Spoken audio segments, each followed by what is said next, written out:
পৌরসভার আঙ্গিনায় যখন জননেত্রী শেখ হাসিনার পক্ষে ৫,০০০ ত্রাণ বিতরণ করতে গেলাম, সেখানে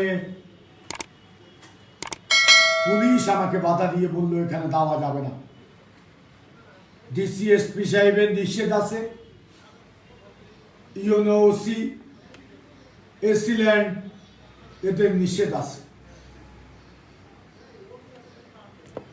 আমি কোনো বাড়িতে লিপ্ত না হয়ে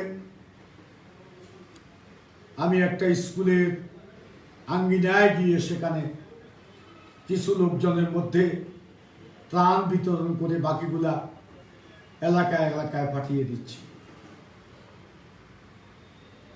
আজকে কেন আমার বিরুদ্ধে ওবায়দুল কাদের সাহেব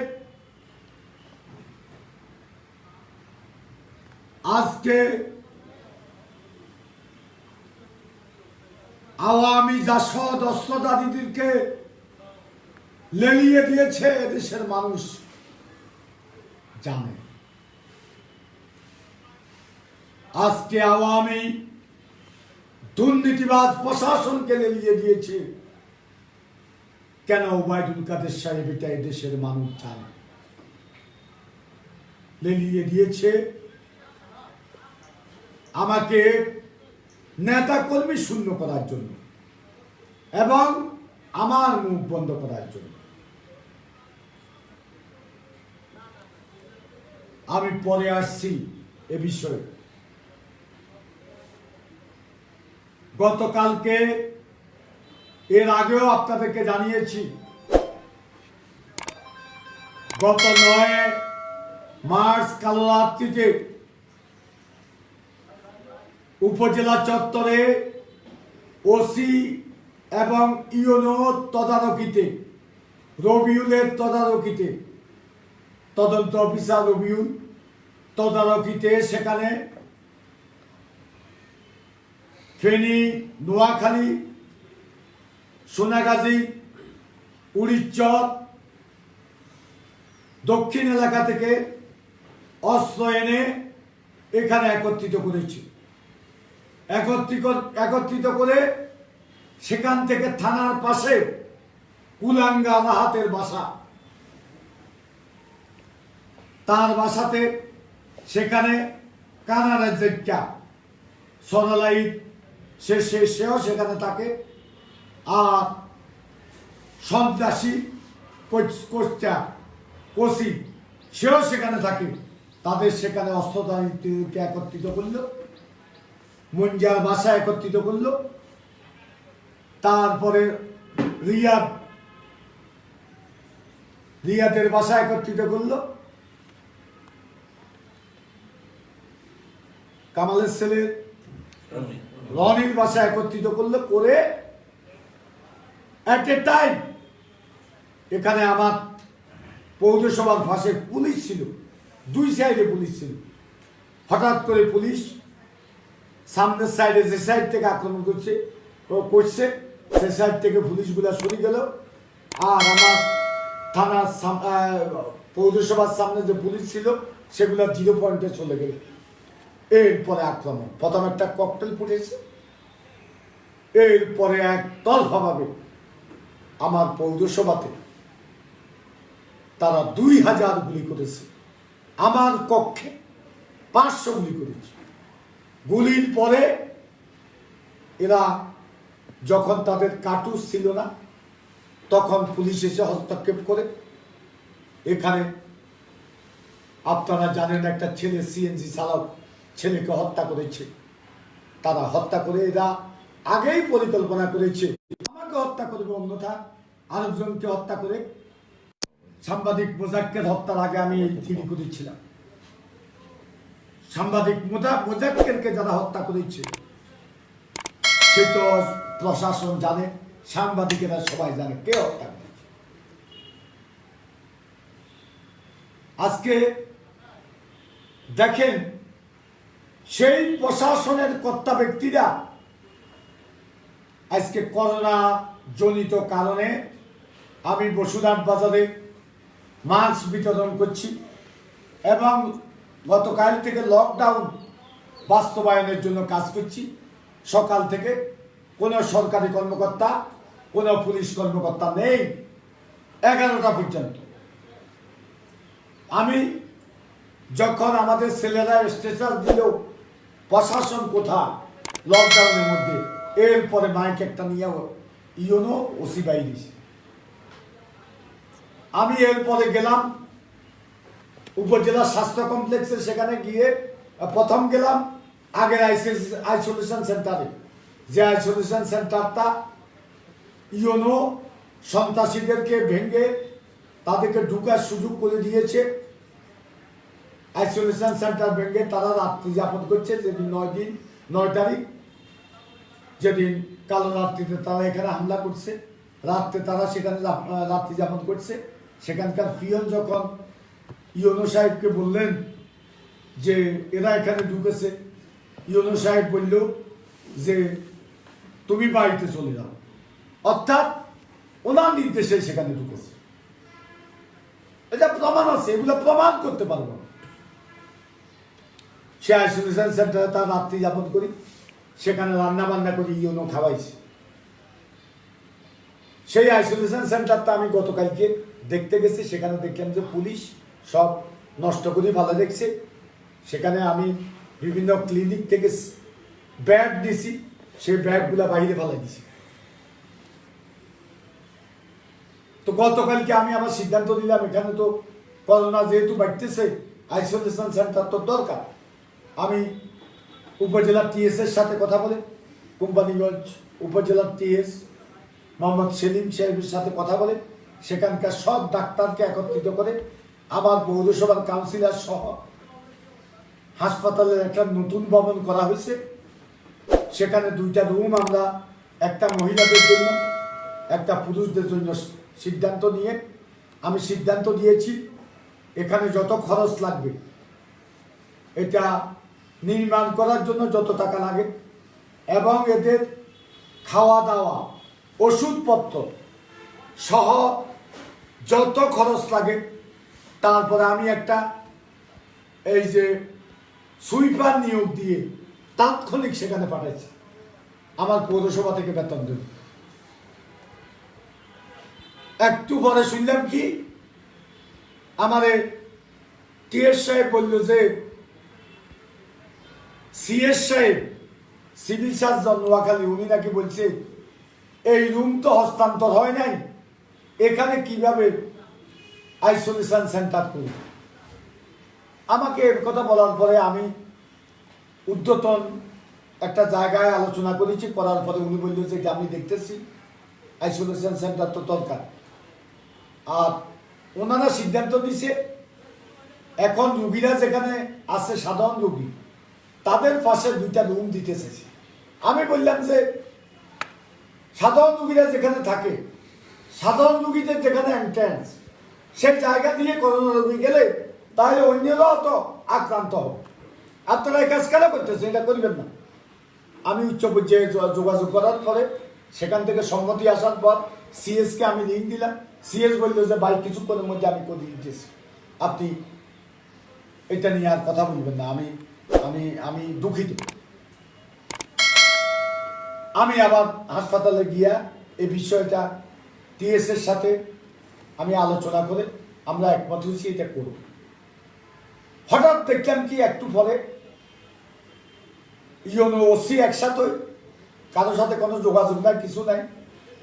ইউনো সভাপতি সদস্য সচিব টিএস একটা কমিটি করি ঘোষণা দিল, এই কমিটির নেতৃত্বে আইসোলেশন সেন্টার কোম্পানিগঞ্জ স্বাস্থ্য কমপ্লেক্সে প্রতিষ্ঠিত।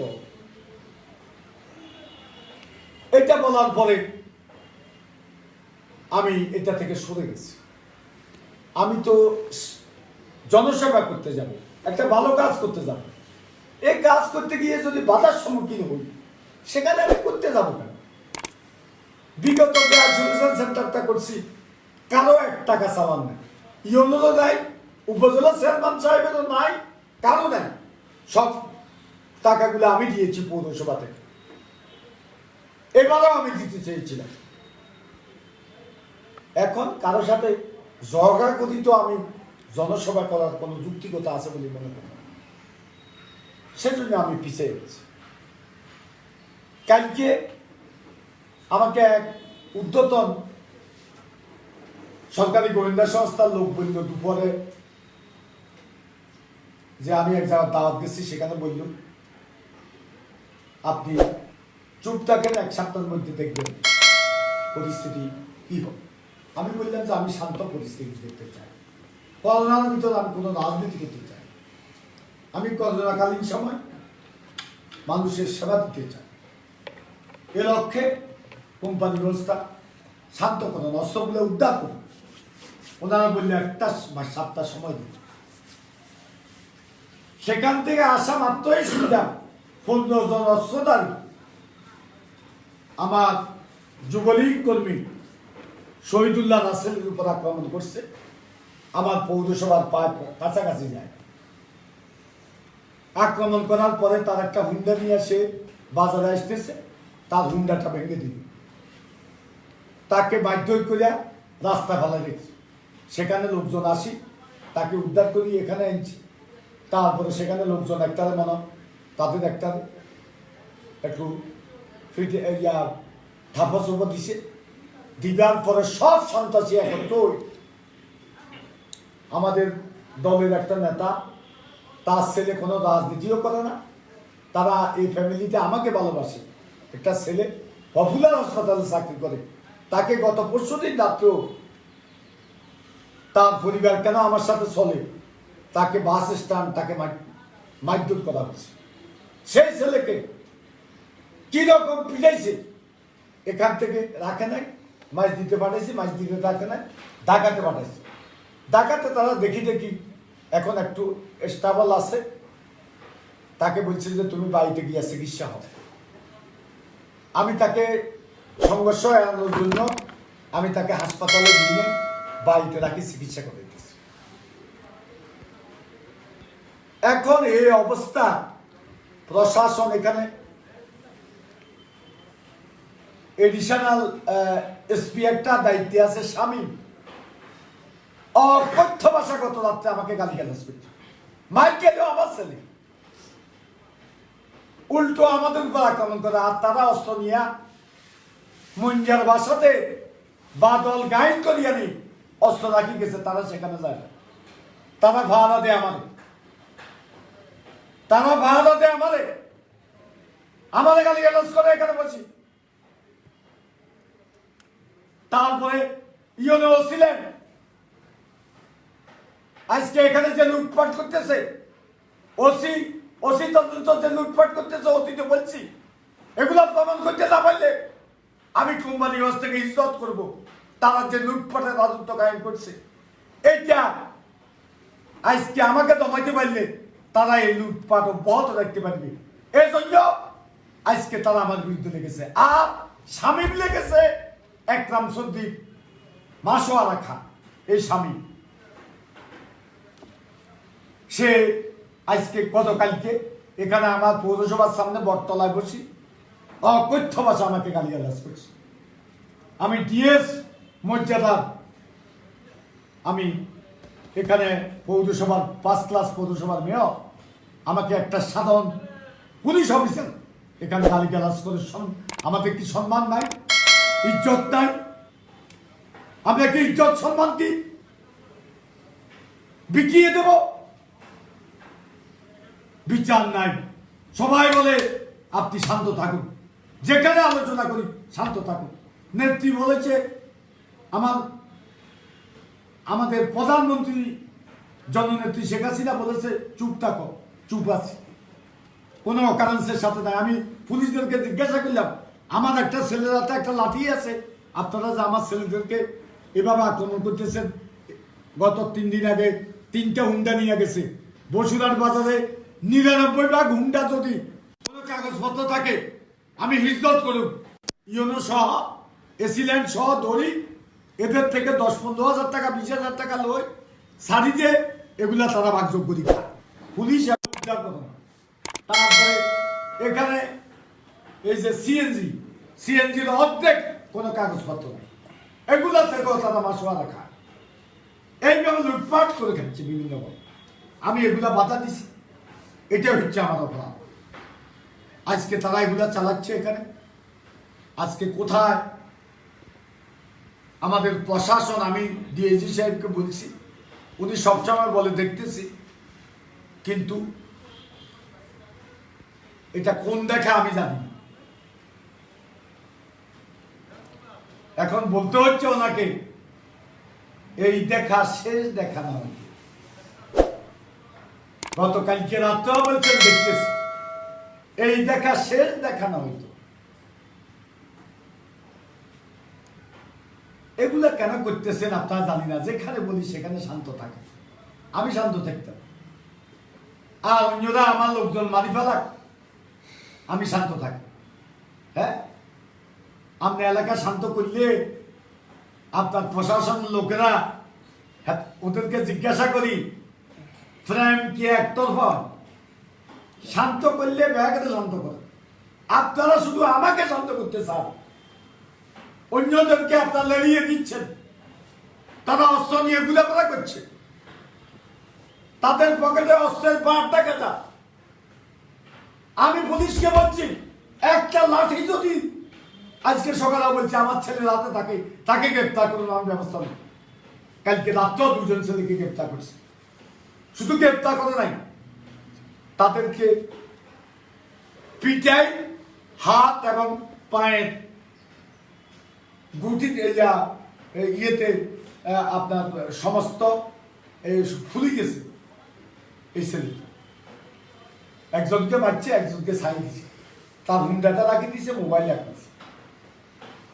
ইয়ার আগে 3টা হুন্ডা দিছে, এই হুন্ডাগুলো অপরাধ দেয় নাই, কয় এগুলার কাগজ নেই। একটা কাগজ দেখাইছে, ওটাও দেয়, 2টার কাগজ না। আমরা বলি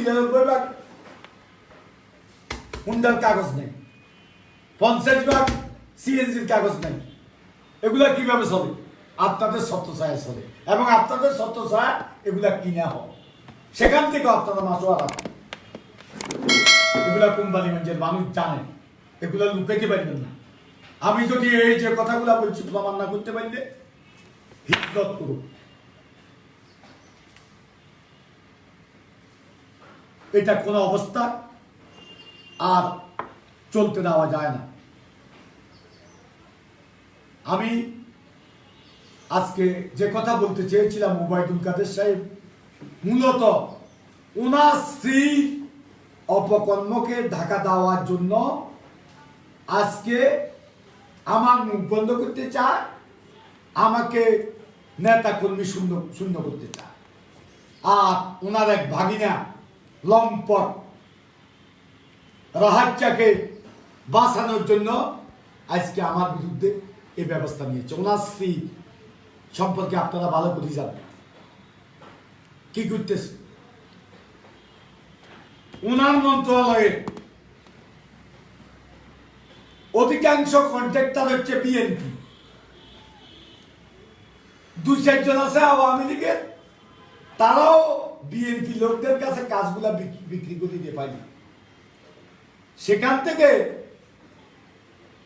টাকা সংগ্রহ করে কন্ট্রাক্টরদের থেকে এগুলা সংগ্রহ করে। এপিএস তার কোনো কাজ নাই, আমার এলাকার লোক এপিএস চিনে না, সেখান থেকে টাকা সংগ্রহ করি, সচিব বেলায়েতের কাছে দিই। সচিব বেলায়েত এটা 3 ভাগ করে। 1 ভাগ তাদের এই মন্ত্রণালয়ের যারা দুর্নীতিবাজ কর্মকর্তা কর্মচারী তাদেরকে দেয়, 1 ভাগ তাদের জিয়ার জন্য পাঠা, আরেক জিয়া মন্ত্রীর, আরেক ভাগ মন্ত্রীর ওয়াইফের জন্য পাঠা। এগুলা তদন্ত করলে বেরিয়ে আসবে এই মহিলাকে মাননীয় মন্ত্রী আপনি বাঁচাতে পারবেন না। দুদকের মামলা আগেও আছে, আপনি ছাপা দিয়ে দেখছেন। 111 পর দুদকের মামলা হয়েছে। উনি ওনার আত্মীয় স্বজনের নামে কত ফ্ল্যাট আছে, ওনার বান্ধবীরা বিদেশে যারা থাকে ওনার এক ভাগ ওনার এক বোনের মেয়ে বিদেশে ফ্রান্সে না কোথায় থাকে, হাজার হাজার কোটি টাকা সেখানে আপনার জমা আছে, সব খবর আমার আছে। এখানে আপনার কোন কোন আত্মীয়, আপনার ভাই মেয়ে, তার নিজস্ব লোকজনদের ব্যাংক অ্যাকাউন্টে কত টাকা জমা আছে, এগুলো সব খবর আমার কাছে আছে। লুকাইতে পারবেন, আপনি বাঁচাইতে পারবেন, আপনার মন্ত্রিত্বের ক্ষমতা দিয়ে বাঁচাইতে পারবেন না। এদেশের জনগণ জানে।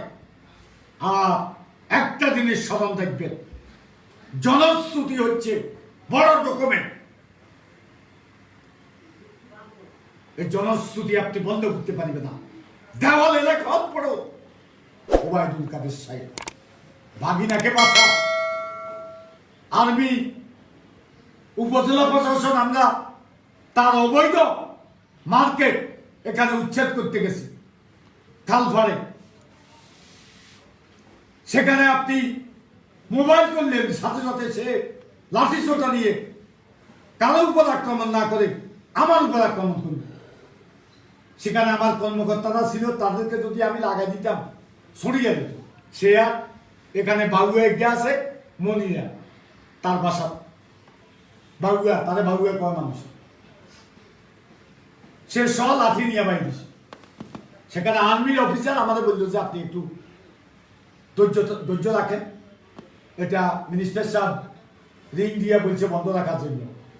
তো আমি চিন্তা করলাম উনি যেহেতু আশকারা দিতেছে, আমি কি আমি মানুষকে বলছি দেখেন এটা মিনিস্টার সাহেব কইছে, আমার আর কি করবেন, আমি কি ওনার তো কি ক্ষমতা রাখি? আর ওনার কাছে তো ব্যাগ আছে, প্রশাসন ওনার হাতে, উনি ব্যবহার করতে পারবে, প্রশাসন তো আর আমার হাতে না। তারপরে এসেলে মদের গাড়িতে মদ আনার সময় কবিরার ধরা গেছে। সেখানে মুন্ডা ছেলে এটা ছিল ছাত্রলীগের সাবেক সভাপতি, কবিরারের জনগণ সাক্ষী, মন্ত্রী দোহাই দিয়া, কবিরারের নেতাদেরকে দিয়া, একরাম চৌধুরীকে দিয়া সেখান থেকে নিষ্কৃতি পেয়েছে, টাকা দিছে 1 লক্ষ টাকা। তারপরে ধরা খাইছে আপনার কুমিল্লাতে, সেখান থেকে টাকা পয়সা দিয়ে মন্ত্রী দোয়া দিয়া ছুটিয়েছে, ধরা খাইছে দারুমিয়া গাড়ি সহ। সেখান থেকেও মন্ত্রীর নাম বিক্রি করি ছুটিয়েছে। সর্বশেষ ধরা খাইছে ফেনীতে। ফেনীতে ধরা খাইবার পরে মনে গাড়িটা এখনো দেয় নাই। এখন যেহেতু নতুন গাড়ি চালা, অনেকে বলতেছে গাড়ি এটা এখনো ফেনী ইয়েতে আছে, থানাতে আছে। আজকে ওবায়দুল কাদের সাহেব আপনার সম্মান হানি যারা করছে তাদেরকে আপনি সঞ্চার দিচ্ছেন। আপনাদের শেষ বয়সে আপনি নিজেকে আজকে শেষ করে দিচ্ছেন। আমার কষ্ট লাগে, আমার ভাই হিসাবে, আমার রক্ত হিসাবে আপনি নিজেকে শেষ করে দিচ্ছেন। আপনার স্ত্রী এবং এই ছেলে, আর আপনার আর কুলাঙ্গার আরো 2 বাগিনা আছে, মুঞ্জা এবং ওই যে সোরা জুয়েরি। আমার এখান থেকে যেদিন আমার সর্বগিরে হামলা হয়েছে, আমার এখানে আমি টাকা রাখি, ইয়েতে এই হ্যাঙ্গারে টাকা রাখি, আমার পাঞ্জাবি পকেটে ছিল, সেখান থেকে সে 60-70 হাজার টাকা নিয়ে যায়, এদের সাথে একত্র হয়েছে। রিমন এদেরকে আপনি লালন করি, আপনি আপনার সম্মান ক্ষুণ্ণ করছেন, শেষ করে দিচ্ছেন। আপনার স্ত্রীর আত্মীয় স্বজন প্রত্যেকটা আপনার মন্ত্রণালয়ে প্রত্যেকটা প্রজেক্ট আছে, প্রত্যেক জায়গায় তারা যায়। সিটাঙ্গের অফিস তাদের দখলে, কুমিল্লার অফিস তাদের দখলে, ঢাকার অফিস তাদের দখলে। আর কুলাঙ্গার আছে ইস্কান্দার মির্জা স্বামী, আপনার নাম বিক্রি করিয়া সারা বাংলাদেশে সে ওবায়দুল কাদেরের ভাগিনা। আমার কাছে ডকুমেন্ট আছে, লক্ষ্মীপুরে একটা লোকের থেকে 2 কোটি টাকা লইয়া সেখানে বিক্রি করছে, এই কাজ বিক্রি করছে, 2 কোটি টাকা লইছে। তার কাজটা দিয়ে টাকাটা খেয়ে দিলে। এখন এটা মধ্যস্থতা করতেছে। এখন শাহাবুদ্দিন সাহেব অসুস্থ, আল্লাহ ওনাকে সুস্থ করো, উপজেলা চেয়ারম্যান সাহেব করোনা রুগী নাকি, আল্লাহ সুস্থ করো। আবার কেউ কেউ কয় যে এই আপনি যে কইছেন আল্লাহর বিচার শুরু হয়ে গেছে, এটা আবার কেউ কেউ বলতেছে, আমি বলতে চাই না। কি কিছু বুঝছেন, এই শাহাবুদ্দিন সাহেব তার এটা নেগোসিয়েশন করে, তো উনি সাদা মনের মানব, ইস্কান্দার মির্জা শামীমের এটা নেগোসিয়েশন কেন করে? আলাল কত নষ্ট ছেলে, সেই নষ্ট ছেলের পক্ষে আলাল ছিল নি একজন তো দমকা উপজেলা চেয়ারম্যান, মানে আলাল ঢাকার মোস্তান, হাতে বিরাট মাদক সম্রাট, এটা বুঝাইতো স্যার। তো আপনি কেন সাদা মনের মানুষ হলেন? আর আপনার ইতিহাস তো অতীতে বলছি, অন্য নতুন করে বলার দরকার। এখন এই অবস্থা যদি চলতে থাকে, আমাকে আর কত শান্ত রাখবে? এখানকার আমি স্পষ্ট বলছি, আজও বলছি, এখানকার ইউনো, তারপরে এডিশনাল এসপি শামীম, ওসি তদন্ত এসিলেন চলে গেছে, অনাবার আছে, সে খালি আমার এখানে ভাড়া 200 টাকা খা, ইউনো 100 টাকা খা। এদেরকে যদি না সরানো হয়, এখানে যত শান্তির কথা বলেন, পুলিশ বসে থাকে আমার সামনে, আর কোথায় নেই, বাজারে কোথায় বলা নাই। কাল্লা রাম দিতে যাই, ওই যে নাইজা বলা একটা আছে, তার ভাই করে বিএনপি, হেয়া করে বিএনপি।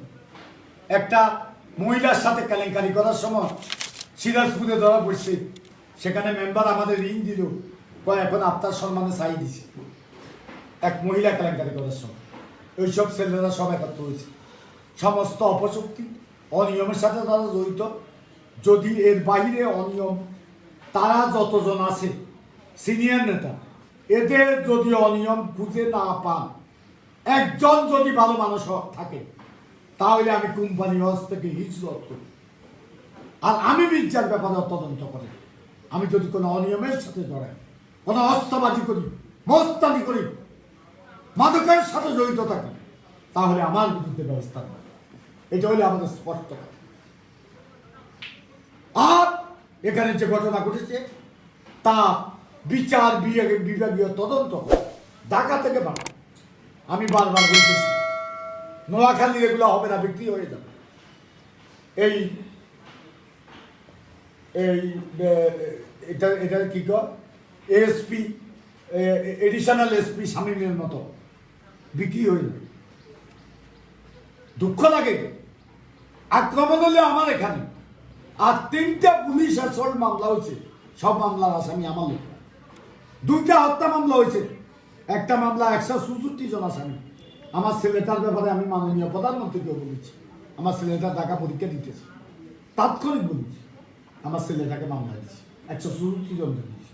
আমি বলছি মানসিক একটা হত্যা করতে একজন লাগে, আমাকে মামলাতে রাখি, অন্য দুলকে ছাড়ি দেবে। যদি কেউ অপরাধ করে আমার পক্ষে, তাহলে আমার বিরুদ্ধে ব্যবস্থা নেবেন। আমি মাথা পেতে নিই। 166 জন একটা মানুষকে হত্যা করতে লাগে। তারপরে মোজাক্কের হত্যার সাথেও আমার 3 জনকে ইতিমধ্যে সোন অ্যারেস্ট দেখেছে। 3টা পুলিশ অ্যাসল্ট মামলা হয়েছে, 3টা আসামি আমাদের লোকের। কি রকম নির্যাতন এখানকার পুলিশ করছে! এক গ্রামে রাহাইটার টাকা খায়, রাহাইটার টাকা কত না, মদের টাকা, আর ব্যাংকের, জনতা ব্যাংকের 3 কোটি টাকা। মন্ত্রী নাকি মোবাইল করে কইছে এগুলা সে দিয়ে দিব, তার বিরুদ্ধে কোনো মামলা করিবে না। অথচ একটা হিন্দু মানুষ এ কারণে আজকে জেল কাটতেছে, তার চাকরিতে অবস্থা।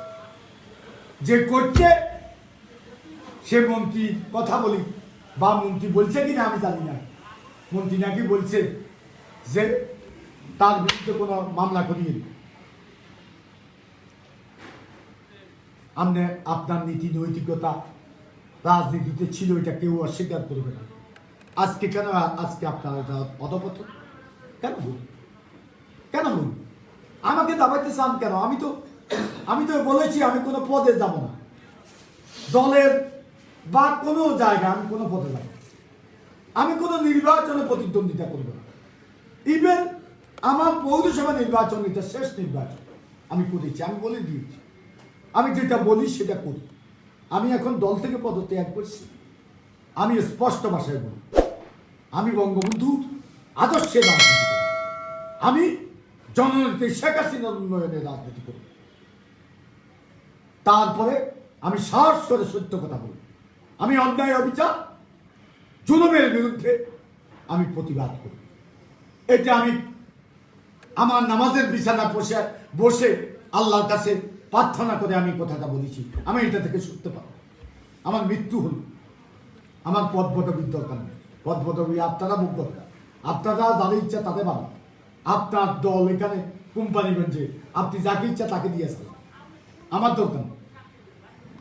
আমি যদি যারা দায়িত্বে আসবে তারা যদি ভালো মানুষ হয় তাদেরকে আমি সহযোগিতা করি, যদি তারা ত্যাগী হয় তাদেরকে সহযোগিতা করি। আজকে লুটপাট করে একটা শ্রেণী খাইছে। এই যে জুয়েল ছেলেটা, আমি আমেরিকাতে গিয়েছি, আমি সিঙ্গাপুর গিয়েছি, আমি আজকে কষ্ট লাগে এখান থেকে, এজন্যই কথাগুলো বলি। সেখানে বাংলাদেশের বিভিন্ন রাজনৈতিক দলের, বিশেষ করে আওয়ামী লীগের এমপি, ছোটখাটো নেতা, তাদের সবার বাড়ি গাড়ি আছে। এই জুয়েলটা বলা লং আইল্যান্ড, যেখানে অভিজাত এলাকা, আমেরিকা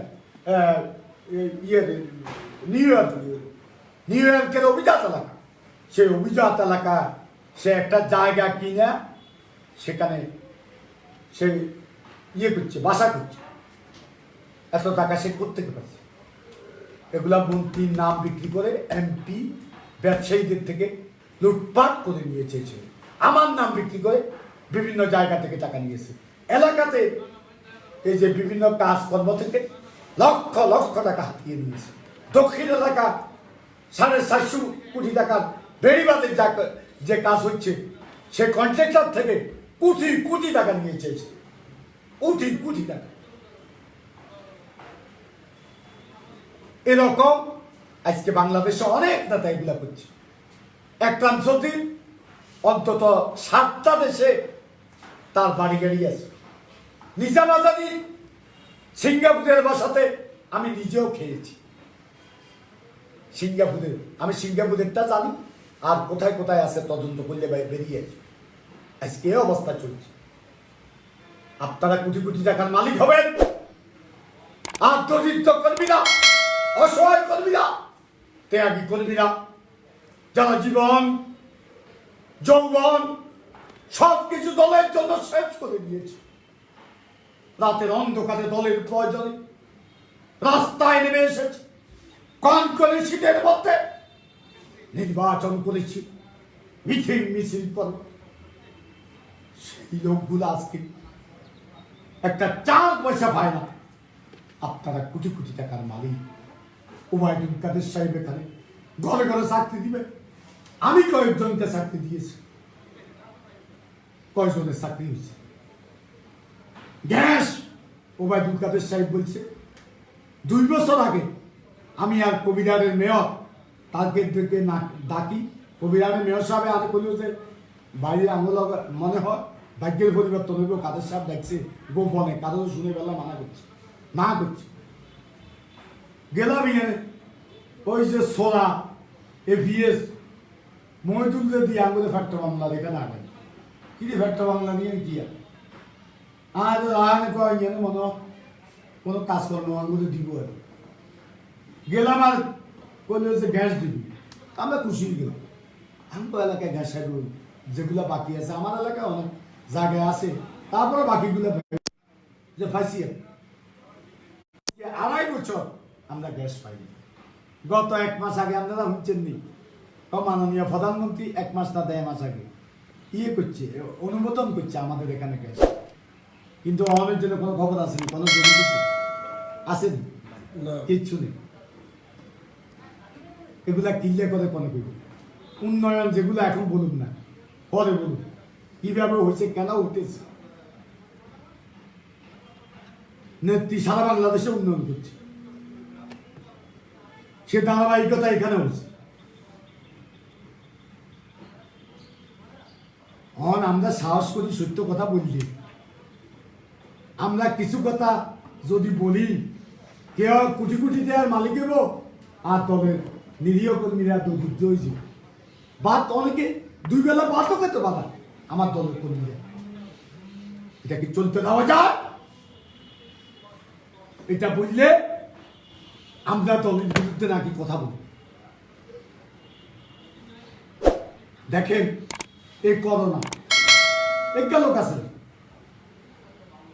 আমি আপনাদের ঘোষণা দিছি, পরশুদিন যখন ঘোষণা দিলাম আমি কইছি যে কিছু লোক বাড়ে অস্ত্রদানি মস্ত্রদানি এখন তো কে আছে, তো কয় এমনি 1000 দিলে আমরা 10,000 দিই। আমি দিছি শেখ হাসিনার পক্ষে, হেতেন্দা দিলে অবায়দুল কাদেরের পক্ষে 10,000 ঘোষণা দিচ্ছি। দেখি না কোনো করবে আল্লাহ জানে। আমি আমার গুলা দাওয়া শুরু করছি, আজ দিনের ভিতরে শেষ হইব। একটা লোক আছে নিয়ে এত শিল্পপতি ভোট আইলে খাওয়া যায় ভোট আসেন আসেন, গত করোনার সময় আসেন, মানুষের সুখে দুঃখে আসেন। এই সালারা কি হবে? এই যে জগাত আছে, যে জগাতের টেও দেন এখনো খাইলে, জগাতের টেও মেটে দেন। জগাত যে মালিক কারা? জগাতের টাকা গরিব, একটা গরিব লোককে প্রোভাইড করতে হবে। মসজিদে দিলে জগাতের টাকা, এটা কিন্তু কবুল হইত, জায়েজ হইত, ঠিক আছে? মসজিদ বানাইলে এটা জায়েজ হবে, মাদ্রাসা বানাইলে জায়েজ হবে। গরিবকে প্রোভাইড করতে হবে, একটা গরিব আপনার জগাতের টাকা দিয়ে কাজে দেন। এখন ভোটা আইলে বা আপনার কাছে খবর আসেনি, ওই যে আন্ডারগ্রাউন্ড আব্দুল্লাহ ছিলেন নি বসে আনে হাতে বিদেশে তুমি টিয়া টুমা লইয়া আছে, বিএনপি করে, বিএনপি নমিনেশন দেন পৌরসভা, হাতে নিচে পড়ে খাস। অবশ্য ইয়ার সময় এর সাথে মার্শালের সময় আমার সাথে একসাথে মিছিল করতে লাগে, তাদের ফিরিয়েছি। আমারও অবশ্য ইজ্জত করছে, সম্মান করছে, তাদের ফিরিয়েছি আমার সামনে ফিরে গেছে। এই ব্যক্তি ভোরে খাচ্ছে, একদিন মিছিলে কে বার করছে, ছেলে কয়েকটা দেখলাম যে দুটা করে ছেলে, তার এক হাত এবং দুইটা ইয়ের উপর, কাঁধের উপর, আর এক হাত আরো দুইটার কাঁধের উপর মিছিল করে ঘুরিয়ে তার বাসার সামনে আসে আর চিৎকার করতেছে, ওই শালা আমার টাকা লেগেছে। আমি শুনি গেলাম কি সে এই আব্দুল্লাহ ভাই কয় যে দেখেন আমার সমস্ত টাকা পয়সা গড়ি চড়ি যা ছিল হাতে সব নিয়ে গেছে। কে নিছে? আমার লগে মিছিল করছে যে এগুলা সব নিয়ে গেছে। তো আগে গেলাম তো আপনি বোর্ডে খাওয়া বেলা করছে করেন, আপনি বোর্ড আছে নি মিয়া কি লাগে কত এসব বিটলামি কানসা দিচ্ছে আজীবনে খাইতাম তারা এগেইন করে। আমি বিভিন্ন দলের নেতা কর্মীদেরকে বলবো, তোমরা একটু মিছিল বার করি, আতায় মাথায় যা আছে ভকট টকট তুন কায় কুই লইয়াল, আর হেগুনের তুন মাল খাইল, এগুলো আর হেগুনের মাল ন, মানুষের মাথা পিড়িয়ে এগুলো বহল করছে, টাকা পয়সা আলা হচ্ছে, ভোটে খা। এগুন ভোটে খাইলে ভোটের ইজ্জত নষ্ট, চোর ডাকাইতে টাকা দিই জোর করে ভোট লই নির্বাচিত হওয়ার চেষ্টা করে, ঠিক তো? ঠিক। দেশের মানুষের চরিত্র হনন করে না, এরা অস্ত্রবাজ মাস্তানদেরকে অস্ত্র দিছে, তাদেরকে অস্ত্র কিনার টাকা দেয়, এদেরকে এই কাম করতে হইব। আব্দুল্লাহর মতো উলঙ্গ করে ভাইজে বিরাজে চোলা হয়েছে তার আব্দুল্লাহ, এ কারবার করতে হইব, ঠিক আছে নি? সারা দেশে বিভিন্ন দলের নেতা কর্মীদের প্রতি আমি এই আহ্বান জানাবো, এরা ভোটে গেলে আব্দুল্লাহ বানা নেবেন, আন্ডারগ্রাউন্ড আব্দুল্লাহ কয়া দেবে, আন্ডারগ্রাউন্ড আব্দুল্লাহ বানা নেবেন। এটা হচ্ছে আপনাদের কাছে আমার অনুরোধ। আরেকটা কথা বলি, সেটা হইল হুজুর, আমরা হুজুর এরা আলেম, আমরা শ্রদ্ধা করি। কোম্পানিগঞ্জে গত 12 বছরে 12.5 বছরে একটা আলেম কোথায় অপমানিত কেউ করতে পারে, আমরা সম্মান দিই, তাদের শ্রদ্ধা করি।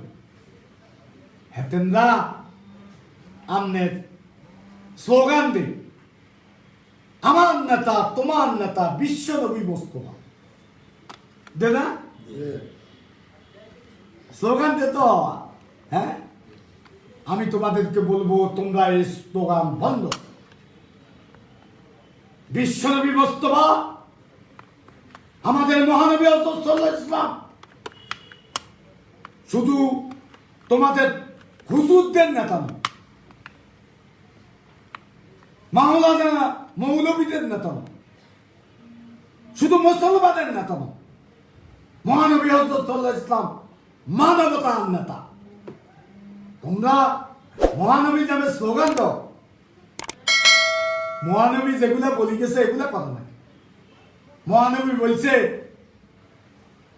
তোমার বাড়ির পাশের একটা লোক যদি উপবাস থাকে তোমার খাওয়াটা জায়েজ হবে।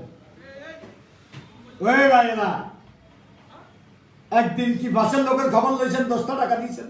আমি করি, আমি বৌদ্ধ শহর থেকে বাইরে হইলে যত ভিক্ষুক আছে 50 টাকার নিচে দিন। আমি আমার গরিবী আওলাতে ভালো করলে এটা দেখুন 1000 2000 আমার সামর্থ্য অনুসারে অনেক ভিক্ষুক প্রতিদিন দিই। আমি চিনি, এরা গতকালকেও নিছি, তাদের করে এটা আমার প্রতিবেশীর হক পালন করি। আমি পৌরসভা থাকি, আমার পৌরসভা এরা প্রতিবেশী। তোমরা কি দাও? তোমার প্রতিবেশী খাইছে না খাইছে এ খবর কি রাখো? তাহলে হযরত সাল্লাল্লাহু আলাইহি ওয়াসাল্লাম আমার নেতা তোমার নেতা, ওনার আদর্শ কি তোমরা মানো?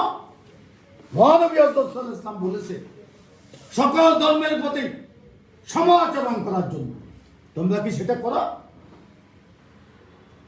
তোমরা মহানবীদের কটূক্তি করছে, আমিও বলছি, ওই যে ব্যঙ্গ করছে ফ্রান্সে, আমি বলছি প্রথম এখানে চিৎকার করে যে এটা বিচার করা হোক এবং তাদের ফাঁসি দেওয়া হোক। তোমরা বাংলাদেশে প্রতিবাদের নামে হিন্দুদেরকে হত্যা করো, হিন্দুর বাড়িতে আগুন লাগাও, তারপরে হিন্দুর বাড়ি ভাঙচুর করো, হিন্দুদের মন্দির ভাঙচুর করো, ব্যক্তিগত মন্দির ভাঙচুর করো। এ হেফাজতিরা আজকে কি করছে? কি তাণ্ডব ব্রাহ্মণ বাড়িতে করছে, কি তাণ্ডব সাতলা সত্তরে করছে।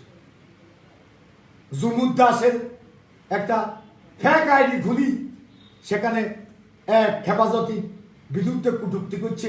সেখানে এটা একটা ওই যে নরেন্দ্র মোদী বাংলাদেশে আসতেছে বা বিভিন্ন দেশের রাষ্ট্রপ্রধান সরকার প্রধানরা আসতেছে, সেই সময়টাকে এখানে একটা অস্থিতিশীল পরিবেশ সৃষ্টি করার জন্য এবং বাংলাদেশের ভাবমূর্তি নষ্ট করার জন্য, জননেত্রী শেখ হাসিনা ভাবমূর্তি নষ্ট করার জন্য তারা এই কাজগুলা করছে। আমাদের কোরআনের বাণী লাকুম দীনুকুম ওয়ালিয়া দীন, তোমার ধর্ম তুমি পালন করো, আমার ধর্ম আমি পালন করি।